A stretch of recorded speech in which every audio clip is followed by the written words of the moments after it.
Hello and welcome to this next session on acids and bases where we will be discussing buffers. Last time we discussed the Lewis acid-base theory, and we revised a little bit on the various types of acid and base theory that there are: Bronsted-Lowry, Arrhenius, and obviously we encountered the new Lewis acid-base theory.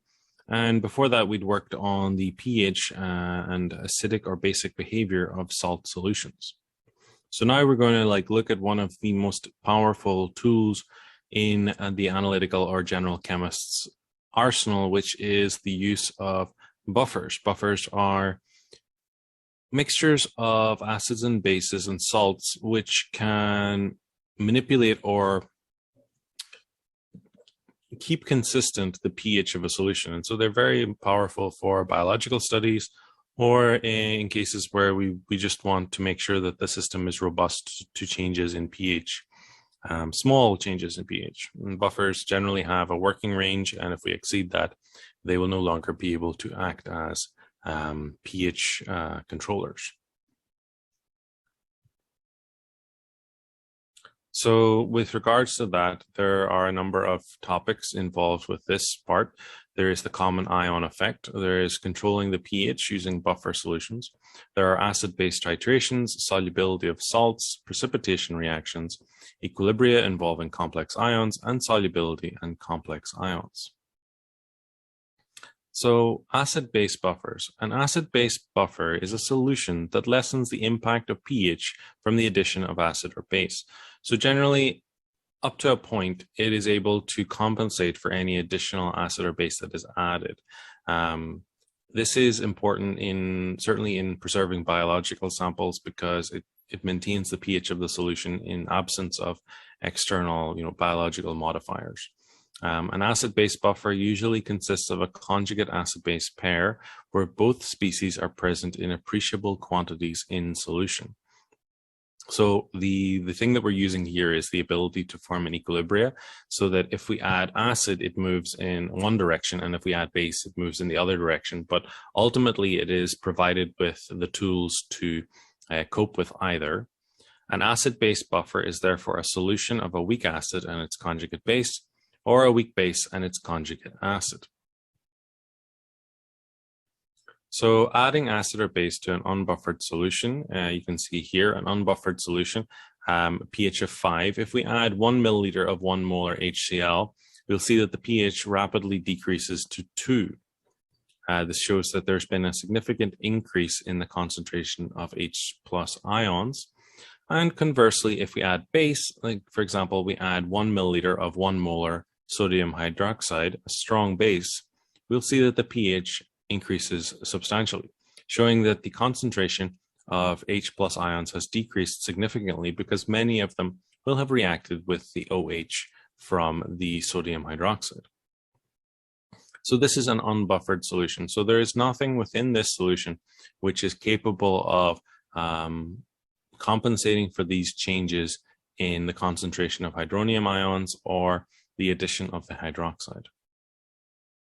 So here, a 100 milliliter sample of dilute HCl is adjusted to pH 5. So what they've done is that they've continually added water until the concentration of hydronium ions in solution has meant that the pH is going to be equal to 5. Then the addition of 1 milliliter of strong acid on the left here, which is what we just spoke about whenever we were talking about the HCl, is shown there. So there's a significant drop in the pH as the concentration of hydronium ions in water has increased. And on the right, we have the changes in the pH have increased by several units because many of the hydronium ions in solution have been consumed by the hydroxide.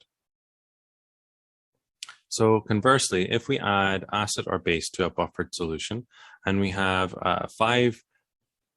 pH of 5, this is now an acetate buffer, so a buffered solution which is capable of compensating for small changes in the concentration of hydronium or hydroxide ions. We have adjusted the pH of this buffer to 5.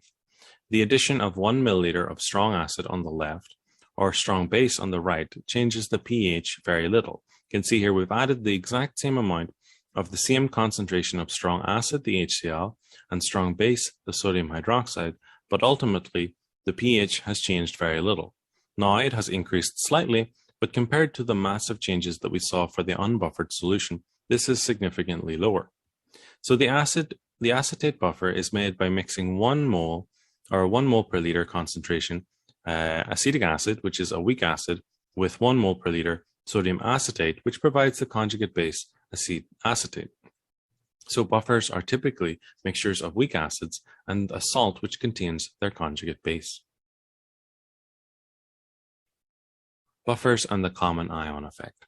A buffer works through the common ion effect. That means that on both compounds that we add, they have the same ion.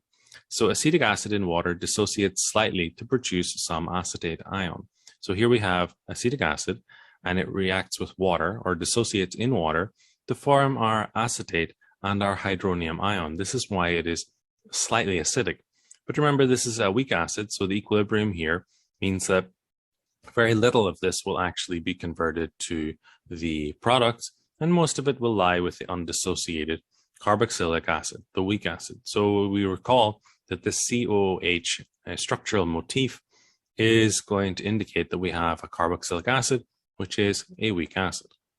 The addition of acetate then reduces the percent dissociation of the acid.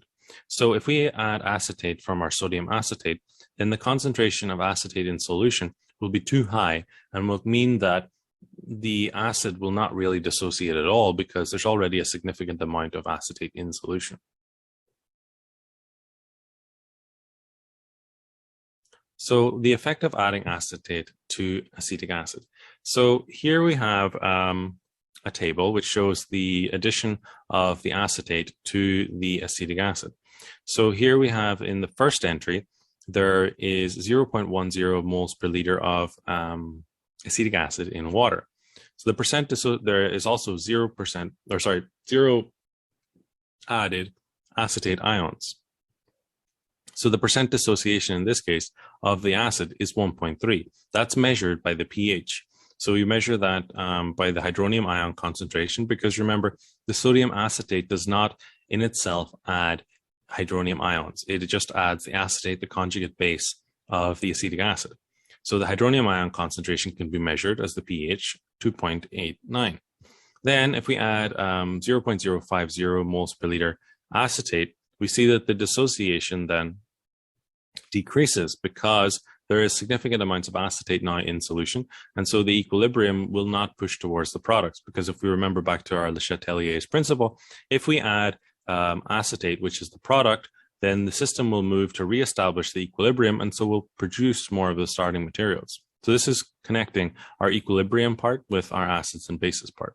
This is all interconnected. So 3.6 times 10 to the minus 5 gives us a pH of 4.44. And then 0.10, so if we add equal amounts of acetic acid and acetate, we see that the percent dissociation decreases even more until we have a higher pH. And then if we have an excess of acetate, we can see that the percent dissociation is very small and we have an even higher pH. Now, there is no point at which this will reach 0% dissociation. There will always be a certain percentage of dissociation due to thermodynamic effects. The equilibrium will always have some products formed. So here, this is how we calculate percent dissociation. It's going to be the concentration of the dissociated acetic acid over the concentration of the initial acetic acid times 100%. And so we determine the amount dissociated in the same way that we did for the amount of dissociated weak acid before in our earlier lectures. And we can do that by measuring the pH of solution, since the pH can be directly converted into hydronium ion concentration, and hydronium ions only come from acetic acid. So how does a buffer work? So the buffer components, HA and A-, so the acid and its conjugate base, are able to consume small amounts of hydroxide or hydronium by a shift in the equilibrium position. So we have obviously our equilibrium here between our acetic acid and our acetate. So what happens is that if we add excess hydronium ions, then they are consumed by the additional acetate and they produce the undissociated acetic acid. Whereas if we add hydroxide to the solution, we need more hydronium ions because hydronium ions react with the hydroxide to produce water. So we will end up with a consumption of our acetic acid. So the shift in equilibrium position absorbs the change in hydronium ions or hydroxide ions, and the pH changes only slightly.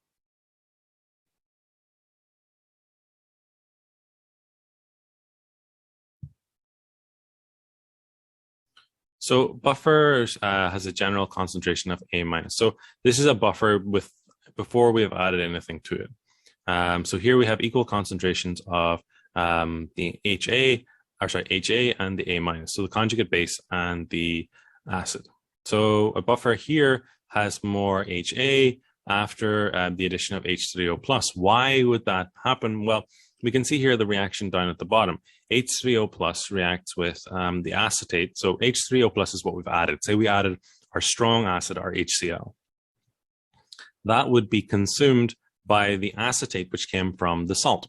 So the acetate will react with this to produce the AHA, the weak acid, plus water. And so the concentration of the weak acid will increase and the conjugate base would decrease.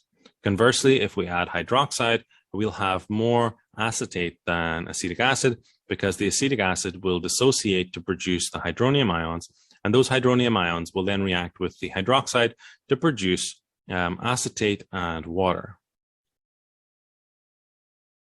So relative concentrations of buffer components.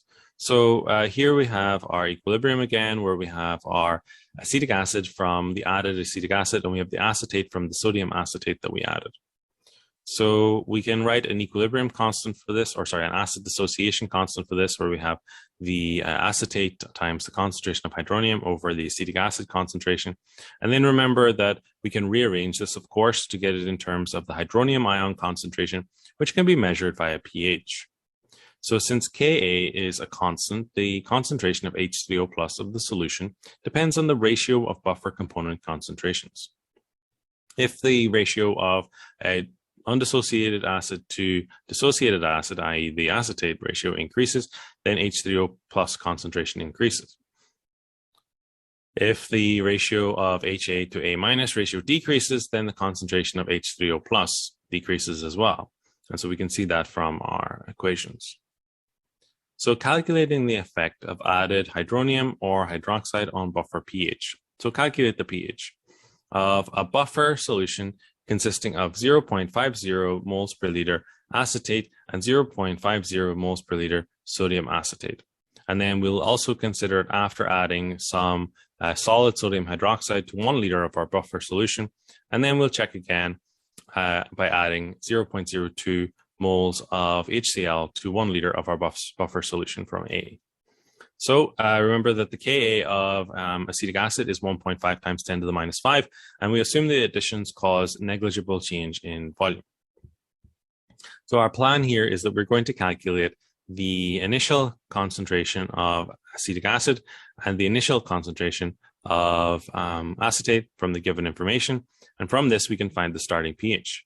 For B and C, we assume that added OH minus or hydronium ions react completely with the buffer components, and we write a balanced equation in each case, set up a reaction table, and calculate the new hydronium ion concentration. So here is our ICE table, our reaction table. So we have solution for part A. So of course we write our create our header line. We have concentration, and then we have the balanced equation as well on the top. Sometimes the equation you're given is not always balanced. It's up to you to make sure that it's balanced. Always check your equations.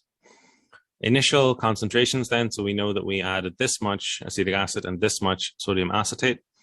So the changes during the reaction are given as x's as usual, and then our equilibrium concentrations are going to be as so it's going to be 0.50 minus x for the acetic acid and 0.50 plus x for the acetate. So since Ka is small, x is small, and so we assume that the concentration of acetate at equilibrium is effectively going to be the same as the initial, and that the concentration of the acetate after equilibrium has been reached is going to effectively be the same as the initial. So that means that x is pretty much just equal to the concentration of hydronium ions, and so that's going to be equal to Ka times the concentrations of the acid over the concentrations of the acetate. And so that means we're going to have this calculation, which gives us a value of 1.8 times 10 to the minus 5 moles. That's how much hydronium ions we're going to have, because 0.5 over 0.5 is 1. So the pH here is going to be 4.74 for our solution. So this is simplified quite a lot because of the fact that we're working with weak acids. So checking the assumption, so 1.8 times 10 to the minus 5 divided by 0.50 moles per liter times 100 to give us our percentage is 3.6 times 10 to the minus 3%. Very, very small. So less than 5%. So therefore our assumption is going to be justified. So part B, then we're asked to add a certain amount of our hydroxide. And remember that we made the assumption that there's going to be a negligible volume change if we add our additives, the hydroxide, or later on the acid.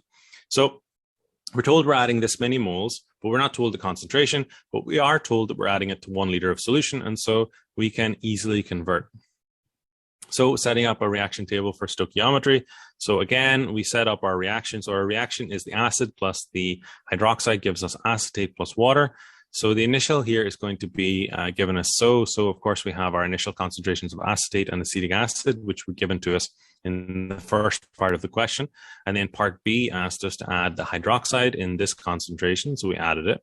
The change here is going to assume that we consume all of the hydroxide during the process.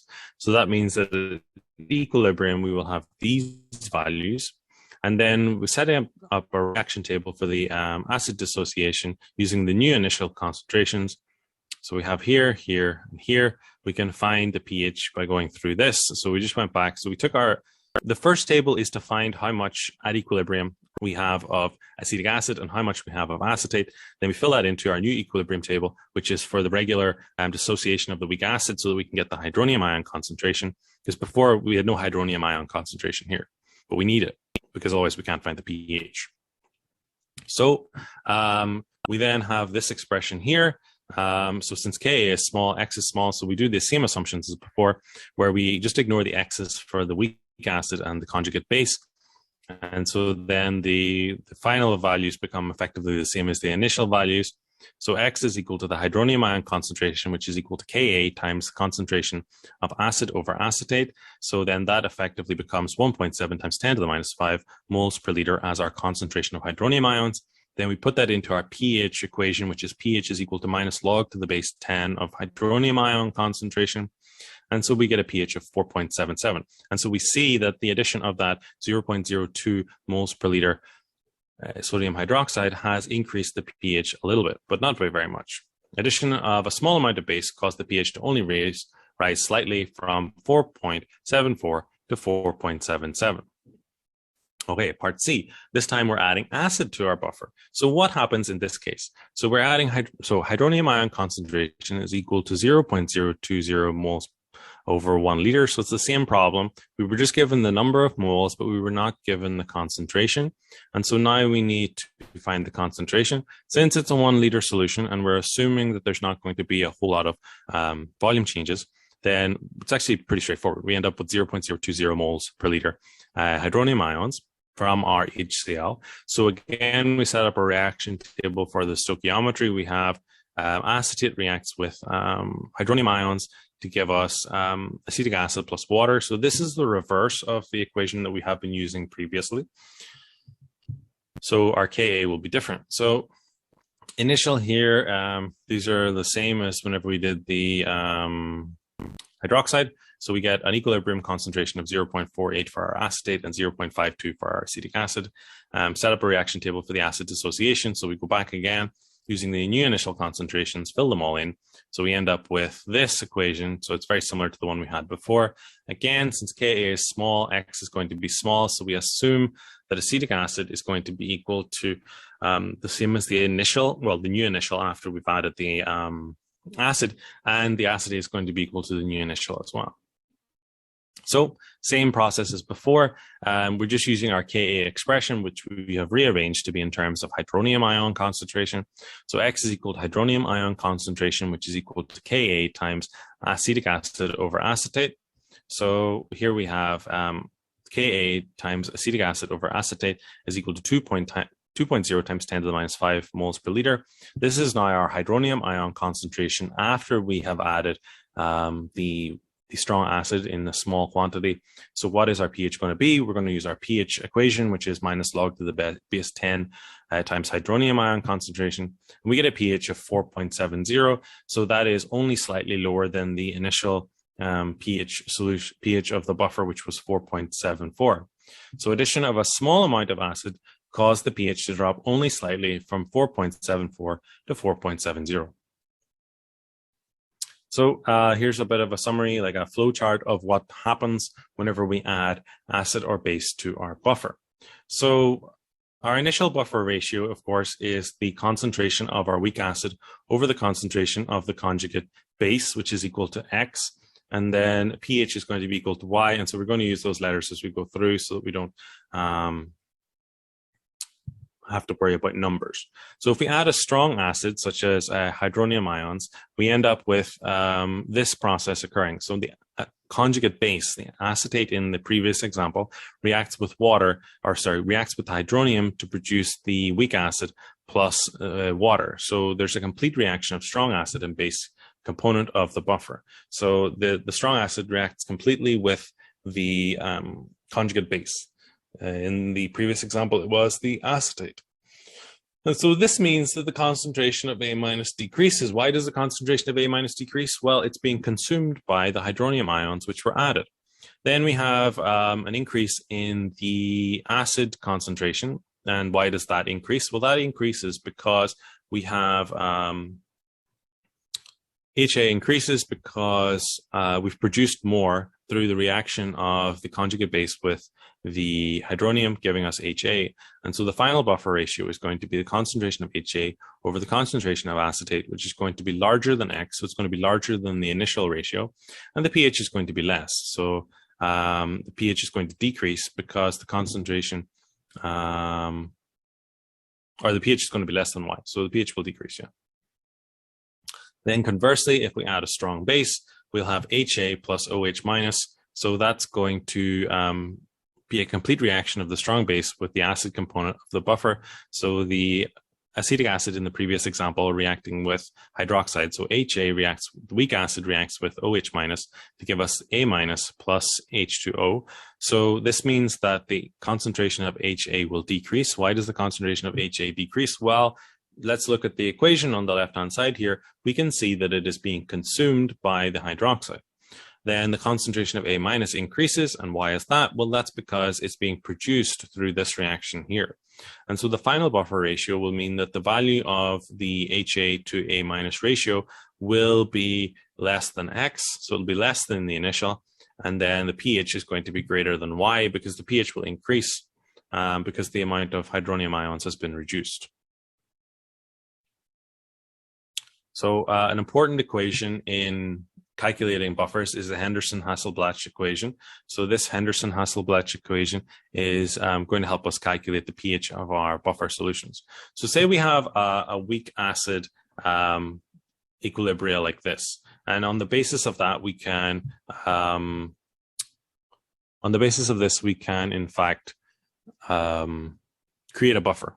So the Ka for this process is given here, where we have the concentration of hydronium and acetate over the concentration of the acid. And then we can rearrange that, of course, to get our hydronium ion concentration. We did that in the previous examples when working with our acetate acetic acid buffer.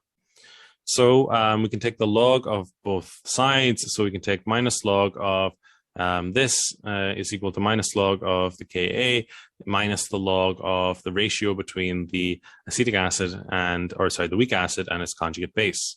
And so this basically becomes our new equation for the pH of a buffer. So the pH, because remember this is pH here, is equal to P Ka, which is just the negative log 10 of the Ka, plus the log of base over acid. Anytime we see the letter P, usually it means minus log to the base 10. And then so we can just okay, so this is a bit of log mathematics. If you flip the denominator with the numerator, So flip the denominator and the numerator, then you get, you change the sign of the log. So it becomes positive log because base is now on top and acid's on the bottom.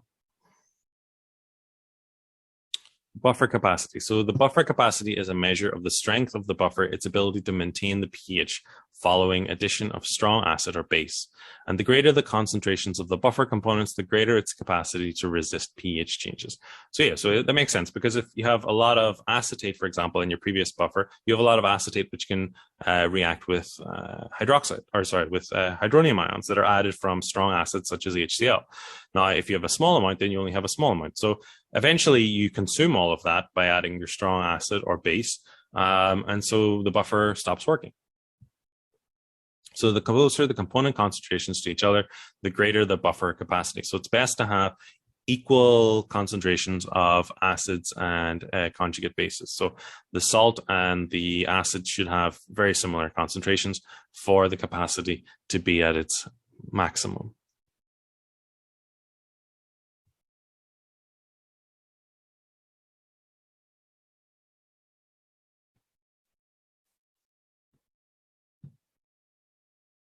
So there is a relationship between buffer capacity and pH change. So in this figure, we see the pH here of the buffer solution, and here is the concentration of the buffer components. So when the strong base is added, the pH increases least for the most concentrated buffer. So you can see here, this is the concentration of the buffer, 1 molar per acid and 1 mole per liter of the salt. Here we have 0.3, here we have 0.1, here we have 0.03. So you can see the effect on how the pH changes. So it all starts at 4.74. For a 1 molar buffer solution, we see that there's a very minimal change in the pH. But if for a very dilute buffer, we see that the pH change is still quite dramatic, although much less dramatic than without the buffer at all. But you can see that there's a factor of maybe like several times, maybe like about 10 times more pH change whenever we have a very dilute compared to the relatively concentrated 1 molar buffer solution. So the buffer range then, so the buffer range is the pH over which the buffer is going to be effective. So this is sort of like the limits of the pH that the buffer can really control. And beyond that range, the pH will be totally dependent on the addition of the acid or base. So the buffer range is related to the ratio of buffer component concentrations. So it depends whether or not it's sort of like a 1-to-1 between the salt and the acid, or if it's like a 1-to-2, it can change how the buffer range is expressed. So the closer the relationship is to 1, the more effective the buffer. So the better that parity we have between the concentration of the weak acid and the conjugate base, the better the buffer is going to be. And so if the concentration of one component is more than 10 times the concentration of the other, buffering action is said to be poor. Since log 10 is equal to 1, buffers have a usable range within plus or minus 1 pH unit of the pKa of the acid component. So preparing a buffer, how do we go about creating this buffer solution? We've already found out that it's a combination of a weak acid and a source of its conjugate base. So you choose the conjugate acid-base pair that you want to work with. In the cases that we've been dealing with so far, we looked at acetic acid and acetate. So that's just ethanoic acid and ethanoate. So the pKa of the weak acid component should be close to the desired pH. So that means that the pKa that we choose, so if we want the pKa of the acetic acid buffer is 4.74. So that's roughly where we want to be in the range of. So we calculate the ratio of the buffer component concentrations, and then we use this Henderson-Hasselbalch equation, where the pH is equal to the pKa plus the log of the component ratio. So this shows you that the pH that we will obtain will still be very close to whatever the pKa value is. And so we determine the buffer concentration and calculate the required volume of the stock solutions and or masses of components. And then finally mix the solution and correct the pH using acid or base. So here is how we would go about that. So preparing a buffer. So an environmental chemist needs a carbonate buffer of pH 10 to study the effects of acid rain on limestone-rich soils. How many grams of sodium carbonate must she add to 1.5 liters of freshly prepared 0.20 molar sodium hydrogen carbonate to make the buffer? Ka of of hydrogen carbonate is 4.7 times 10 to the minus 11. Okay, so the plan that we have here is the conjugate pair is hydrogen carbonate, which is the acid, and carbonate with 2 minus, which is the base. And we know both the buffer volume and the concentration of HCO3 minus, the hydrogen carbonate. We can calculate the ratio of the components that give a pH of 10, and hence the mass of sodium carbonate that must be added to make 1.5 liter of solution. So the solution then is to find out the concentration of hydronium ions that we need. So we know the pH that we want, which is 10. So then we can put that into our, we can find the hydronium ion concentration is equal to 10 to the power of minus pH. Remember, this is just rearranging the pH equation, which is pH is equal to minus log to the base 10 hydronium ion concentration. So all we've done here is rearrange that equation. And then that's going to be equal to 10 to the minus 10, which is equal to 1 times 10 to the minus 10 is our concentration of hydronium ions. It's very, very small, but that makes sense because we've got a high pH here, which is really in the basic range. Then we have our balanced equation here where hydrogen carbonate in equilibrium with hydronium ions and our carbonate anions. So the concentration of carbonate is going to be equal to the Ka times the ratio between the hydrogen carbonate and the hydronium ion. And so this is going to be based on the concentrations that we've gotten from the question. So we have the Ka from the question, and we have the concentration of hydrogen carbonate added from the question. And then we have the required or the desired concentration of hydronium ions at pH 10. So this gives us a value of 0.094 molar or 0.94 moles per liter of the carbonate anion. So the amount of moles of carbonate 2 minus needed for a 1.5 liter of solution is going to be X. And so times that by this. So right now we have it per 1 liter. So really we're multiplying this by 1.5, which will give us a value of 0.14 moles of carbonate needed. So whatever salt we add here, the sodium carbonate must have 0.14 moles. So then the mass of that then, so 0.14 moles of sodium carbonate times the molar mass of sodium carbonate is going to give us a 15 grams of sodium carbonate is going to need to be added to our solution. So the chemist should dissolve 15 grams of sodium carbonate in about 1.3 liters of 0.2 moles per liter sodium hydrogen carbonate and add more 0.20 molar sodium hydrogen carbonate to make up 1.5 liters. Using a pH meter, she can then adjust the pH to 10 by dropwise addition of concentrated strong acid or base. So you do it up to 1.3 because you're doing this in a volumetric flask. And so it's important that you don't overshoot that. So because you're going to be adding a certain degree of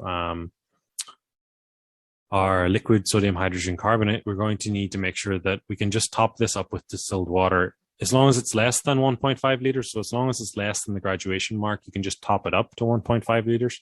So this is kind of the process that you would do to make up these known concentration solutions.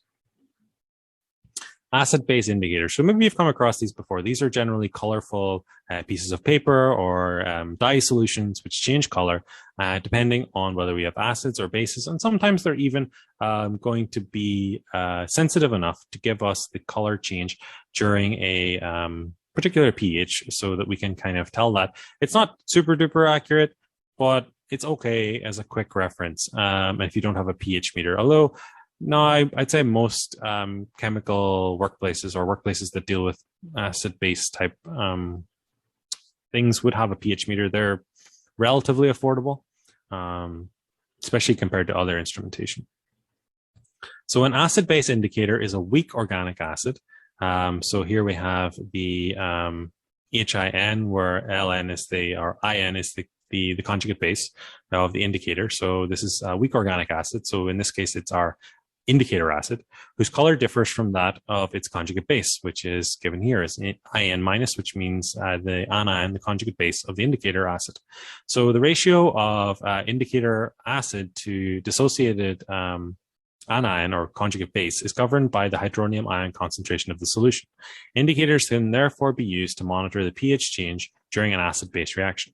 Why is this? Well, if you think about it, this will dissociate to give the conjugate base plus hydronium ion. So if there's a large amount of hydronium ion in solution, then the equilibrium will lie on the side of the undissociated acid, and that means that the color will be dominated by the undissociated acid. So the color of an indicator changes over a specific narrow pH range, a range of about 2 pH units. So here we have the different pH ranges of some common acid-base indicators. So we have crystal violet, we have thymol blue, we have 2,4-dinitrophenol, we have bromophenol blue, we have bromocresol green, we have methyl red, alizarin, bromothiol blue, which is a very common one, phenol red, phenolphthalein, and alizarin yellow R. Some of these have 2 ranges. That's because they have more than one proton, and so they can be active in other ranges as well. Usually one is quite acidic and the other is a little bit basic, like thymol blue and alizarin. So you can see that for bromothymol blue, we have color changes. So whenever the pH is going to be less than 6, we have yellow color. When it's around 6 to 7.5, it's more or less colorless. And when it's greater than 7.5, it is going to be blue. So some of those, I mentioned that some of those indicators had 2 workable ranges. And that was because they have more than one proton which can be dissociated, much like our carbonic acid that we saw earlier, where the hydrogen carbonate was HCO3 minus, and then we had our carbonate, which is CO3 2 minus. So these are called polyprotic acids, and bases are also there. So these are those that can accept or donate more than one proton. Diprotic acids and bases can either donate or accept 2 protons, di meaning 2. So types of polyprotic acids, so we have here we've got our H2B+, so that's an amino acid, for example, so like alanine. So a lot of amino acids are polyprotic acids. They're neutrally charged acids as well. So for example, here we have our mineral acids, such as our sulfuric acid, our carbonic acid, which I talked about before, and oxalic acid. So for example, here we also have phosphoric acid, which is H3O, H3PO4. This should have another hydrogen here. Okay. So diprotic acids and bases, these are a common class of diprotic acids a common class of diprotic acids are amino acids, which are the building blocks of proteins. So these go together to make our proteins, and then those proteins go together to make other things. And they have an acidic carboxylic acid group, which is shown here on the right-hand side. And they have an amino group here, and then those are separated by a single carbon, and then something is appended or attached to this carbon, and that determines the nature of the amino acid. But they all have this kind of structural motif here. We've got an acid, a weak acid, so that's a carboxylic acid. We talked about those being weak acids before. And we have an amine here, which is a weak base. So these things can do a lot of interesting things. So they have an acidic carboxylic acid group, a basic amino group, and a variable substituent designated R. So this is the R. R is just a letter that indicates that something can be changed. So the carboxyl group is a stronger acid than the ammonium group. So the carboxyl group would be this, but deprotonated. So the non-ionized form rearranges spontaneously to the zwitterion, which has both positive and negative sites. So spontaneously, this does not exist like this. What happens is this proton spontaneously goes onto the amine because of the difference in the pKa and the pKb. The pKa of this part is going to be going to be higher than the pKb of this part, which means that this part is more acidic than this is basic. And so what ends up happening is we form the ammonia. So this is another way of drawing out our amino acids. So we have the amine group here, we have our carboxylic acid group here, and we have our R group here. And this R group can change, of course, depending on the different amino acid, whether it be like things like glycine or leucine or any of the others. So the carboxylic acid group is here. This is the carboxyl group or carboxylic acid. Here is the amine or amino group. That's a weak base. So this is a weak acid mixed with a weak base. And this is the substituent, which can be changed. So if we form this zwitterion, the ammonium group here has the pKa of around about 9.5.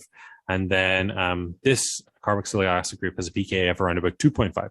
So this 2.5 is much lower than the pKb of the ammonium group. Here are a few different diprotic acids and bases. So a lot of these are diprotic acids and bases, but these are just the amino acids. So there's about 20 amino acids, and they're all basically like this, where they can form different structures. So we have here, this is the substituent of the group. So they all have that backbone where there's an amine or an amino group separated by a single carbon, which is where the substituent attaches, and then the carboxylic acid group. So you don't need to memorize all of these. You just need to, what you need to know is really that this kind of structure exists. This backbone, this substituent, will maybe be a little bit distracting. Don't let it distract you. Just remember that amino acids have carboxylic acid groups and amino groups, and our group is not really that important for what we're dealing with right now, which is the acid-base diprotic behavior of amino acids. Focus just really on this backbone. If you're ever like in a question or a problem or something like that, you're most likely going to be given the pKb of one and a pKa of the other, and then asked to figure out in a certain solution whether or not it's going to be the zwitterionic form, or it's going to be the protonated form here, or just what's going on. And we'll talk more about how to do that in a few moments. So back to this table. So you can see here, the carboxylic acid group part, the ammonium group, they all have these. So they are all capable of having pKa's for ammonium and pKa for carboxylic acid. And some of them have substituents which can also accept or donate protons. And so they also have these. But generally, we focus on the carboxylic acid and the ammonium. So here is the amphiprotic behavior of leucine. So this is leucine here. This is our amino acid. We saw this earlier. And depending on the pH, we're going to see different structures. So we're going to see, like, for example, deprotonation and protonation. So, for example, in very acidic environments here, we have both the amino group protonated, so it's NH3 plus, and then the carboxylic acid part, this part CO2H or COOH, that's going to also have the proton on it. Then, depending on the pKa, we have a change in, so above a pH of 2.3 to 8, more or less, we have this form here, which is deprotonated on the carboxylic acid, but the amino group is still protonated. And then above pHs of about 9.744, we have a deprotonation in both the carboxylic acid part and the amine part. So here it's an acid, and here is in base behavior. So this is when the pH is basic, and this is when the pH is acidic. And then here it's amphiprotic, so it has both. It has the ability to lose a proton or to gain a proton. So diprotic acid, we consider this leucine system then. So obviously there's two different processes which can occur. There's the loss of the first proton. So at low pHs, there's a fully deprotonated version, or fully protonated version, But as we increase the pH, that gets deprotonated, and we form the HL, because as we increase the pH, the system moves to form more H3O plus. And then if we continue to add more, to increase the pH, i.e. Introduce more hydroxide or something like that, what we'll see that the neutral form will be deprotonated once more to form more hydronium ions, and then we'll end up with the conjugate base, L minus. This is also the conjugate base of this, the acid, but it's also the conjugate acid here of this, the base. So these are the pKa's for these processes. So you can see one is quite readily available and quite easy to do. The other is a little bit harder. And so this is the structure form of HL, which is this one. It's not that the H is on the carboxylic acid, it's actually on the amine, so that becomes the ammonium group. This is because of the differences in the pKa values here and here. So HL is what's called a zwitterion. So a zwitterion is something that has both a positive charge and a negative charge within the same molecule or same ion. But ultimately the charges cancel out, and so it is neutral. So diprotic buffer. So we want to be looking at how to calculate the pH of the following. So we have a 0.050 molar aqueous solution. So we have our leucine hydrochloride, we have our sodium leucinate, and we have our leucine. And if we mix all three of those together, remember we have the pKa's of leucine as 2.328, which is for below a pH of that, we'll have a system which has both the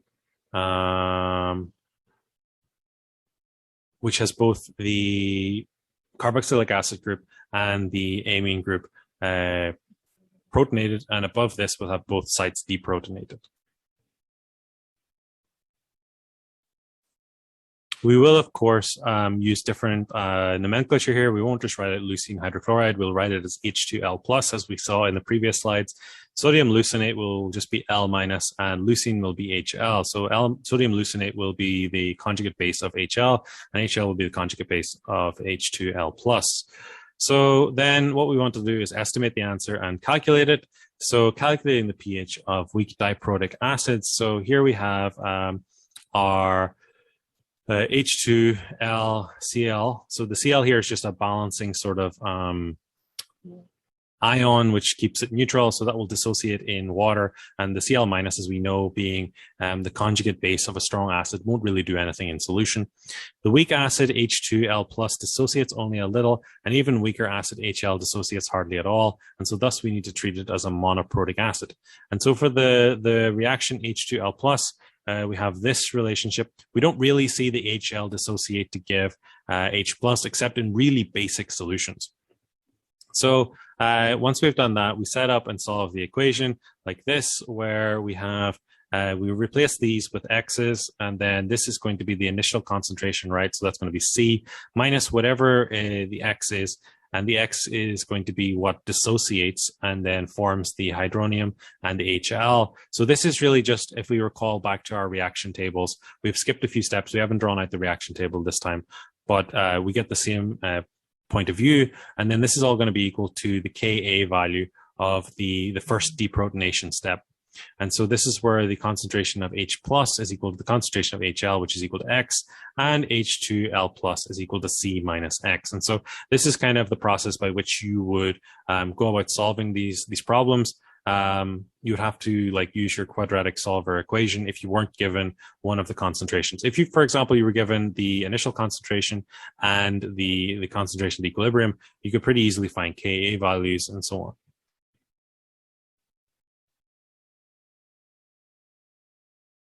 So then, assuming the case where we have the pKa value of 2.328, we can convert that into a Ka value. So pKa is just minus log to the base 10 of the Ka. So we just reverse that to get the pKa. So, or to get the Ka from the pKa. So we estimate the pH to be less than 2.328 since this is the pKa1, and we understand that this reaction will take place. So we have this equation, which is our equilibrium equation. Then we have X squared over C minus X is equal to the Ka1 for this process here. So we fill in the values into our equation because we had from the question 0.050 moles per liter as our initial concentration. So then we have that equal to the Ka value, which would be 10 to the minus pKa value. So that would be equal to this. And then we would solve this using quadratic equations such that X is equal to 1.32 times 10 to the minus 2 moles per liter. And then we can just put that, since that's our H+ concentration, put that into our equation for pH, which is pH is equal to minus log to the base 10 of this concentration. And we get a value of 1.8 0.88. And then that's how we would calculate the pH of weak diprotic acids. Because the reason why we treated them as just a monoprotic acid is because the pKa2 is so small. Okay, so that'll do us for this session. Next session, we'll continue on with buffers and we'll see how far we can go. Thank you.